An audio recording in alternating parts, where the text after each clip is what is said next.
Whoever would have thought the far left would be in favor of restoring capital punishment? But apparently they are, for the most heinous of all crimes, which, in their eyes, is to be a member of the Conservative Party. This would explain the gigantic banner suspended from a bridge in Manchester, where Conservative members have assembled for their annual conference. The banner's slogan, in deepest red, reads, "Hang the Tories."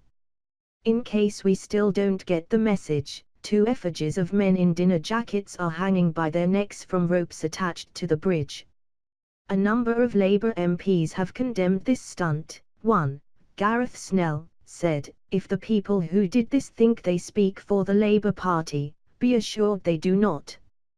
But it's interesting, don't you think, that Mr. Snell felt he needed to offer us this reassurance? Why should it even be necessary for him to distance his party from such murderous statements? Perhaps it is because some of the most influential figures in the party, figures very close to its leader Jeremy Corbyn, could not be relied upon to do so, and, indeed, have previously made clear their relish for exactly this sort of vile language. 2 years ago, the Shadow Chancellor John McDonnell described the then Conservative Disabilities Minister Esther McVey as a stain on humanity, and went on to quote someone who called for her to be lynched. Just like the effigies of Tories swinging from that bridge in Manchester, except McVey is a woman with a strong Liverpool accent, rather than the Tory toff of the hard left's demonology. Later, McDonnell denied that he was endorsing this call for McVey to be lynched. He'd just brought it up in the course of debate.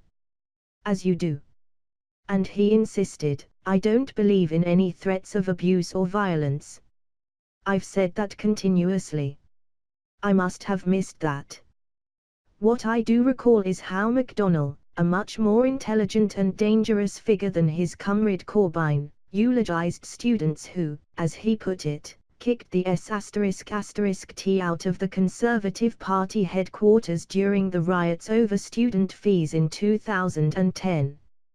He described those smashing public property during that episode as the best of our movement, arguing that we've got to encourage the direct action, in any form it can possibly take. Then there is Andrew Fisher, the man Mr. Corbyn brought in as his chief political advisor despite the fact that Fisher had been suspended from the Labour Party for a number of, what shall we call them, provocations. Fisher, who was previously employed by McDonnell, bragged about how he had taken back Whitehall during the 2010 riots. He was actually 30 at the time, and how hundreds of people were enjoying the role reversal of the police being penned in and scared. I felt elated.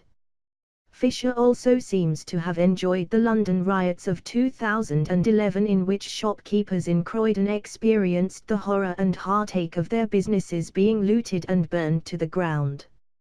He described how as soon as I heard things were kicking off in Croydon, I headed into the centre of town.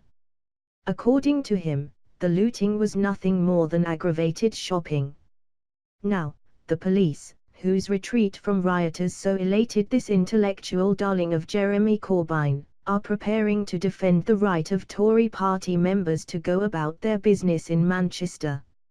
Even if they perform that protective role successfully, intimidation has resulted in at least one scheduled event, nothing more than an innocent gin-tasting Conservative social evening, being cancelled. Threats on social media led the organisers to pull it. They felt they couldn't guarantee the safety of those involved. Doubtless those who would smash up a gin tasting would not be threatening it purely for the love of violence itself, still less out of militant temperance. No, it is justified, by its perpetrators, in the belief that all Conservatives are evil. Not mistaken, evil. All of them, without exception. This means any action taken against them can be seen as correspondingly virtuous. Indeed, it sanctifies the perpetrators of such action, up to and including physical violence. This attitude is not confined to the far left. The extreme right has exactly the same mindset. It dehumanizes its chosen enemy, as MacDonald described Estemquet as a stain on humanity, and this allows it to treat them inhumanely, or even murderously. The most lethal example is how the Nazis treated the Jews. Anything, including mass extermination, could be justified on the grounds that these people were inherently a threat to the well-being of the rest of humanity, and, in particular, Germans. I wouldn't have brought up this period of history, except that last week one of Corbyne's closest allies, the Labour MP Clive Lewis, appeared to accuse the government of practicing Nazi principles in its method of public administration. Lewis told young Labour activists that in its alleged undermining of the BBC, NHS, public services, so-called neoliberals, standard left-wing jargon for anyone who believes in free markets, were emulating Nazi governing philosophy. The Nazis actually developed a word for it. Gleichschaltung. They understood that when they came into power they had to undermine those civil democratic institutions and hollow them out until they are pointless or irrelevant. Lewis hastened to add that he was not comparing the conservative government to the Nazis. But he must have been aware of the effect on a young audience in telling them that there was a common factor between recent conservative governments and the intolerance towards public institutions exhibited by the most methodically murderous regime in all human history. And if we are going to compare any strains of modern British politics with the totalitarian regimes of the last century, which were Marxist as well as fascist, then it is those who have no respect for the legal system who deserve to be so stigmatized. Both Nazi and communist regimes took the view that if you were on the right path politically, you were above the rule of law. And it is the rule of law, independent of the day-to-day whims of politicians, which most guarantees our long-held freedoms. Yet, when the Unite leader, Len McCluskey, recently declared his willingness to endorse industrial action which did not meet the legal requirements, backing by a ballot in which at least half a union's membership took part, no member of Corbyne's team, nor indeed Corbyn himself, was prepared to condemn what would be an illegal strike. This is also profoundly undemocratic. It is for Corbyn, if his party can command a majority in the next parliament, to use the power conferred by the ballot box to change the law on strikes, but not for him, or indeed Len McCluskey, to declare themselves above the law as it stands. Mainstream conservatives, like the overwhelming majority of the British people, have an ingrained respect for the rule of law. They do not regard our courts as the hired lackeys of the ruling class. And they lack the moral vanity of the left, which means they are able to disagree without regarding their opponents as evil. This may be why conservatives have never attempted to disrupt a Labour Party conference, let alone use the threat of physical intimidation in their political campaigns.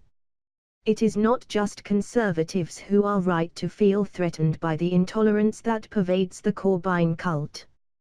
As it has tightened its grip on Labour, it is that party's own MPs who feel most frightened to express dissent.